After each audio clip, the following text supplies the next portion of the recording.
రోజులు ప్రతి క్షణం ప్రతి నిమిషం భయపడుతూనే ఉంటాను సార్. 4 ఏళ్ల క్రితం డ్యూటీలో చేరినప్పుడు విధి నిర్వహణలో నా ప్రాణాలను అర్పిస్తానని ప్రమాణం చేశాను సార్.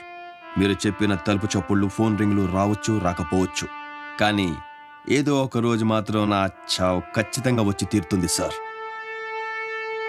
ఆ రోజు దాని కళ్ళల్లోకి చూసిన ఆ క్షణం ఇచ్చిన మాట నిలబెట్టుకోకుండా ఎక్కడ తలదించుకోవాల్సి వస్తుందో అని అనుక్షణం భయపడుతూనే ఉంటాను సార్.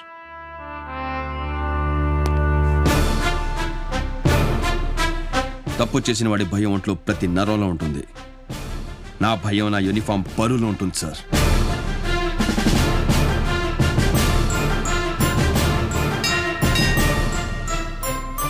నా డ్యూటీ అయిపోయింది సార్. నా బిడ్డకి ఏ లోటు రానివ్వకుండా చూసుకుంటానని నా భార్యకు మాటిచ్చాను. Now if you please excuse me, I'll be on that duty. So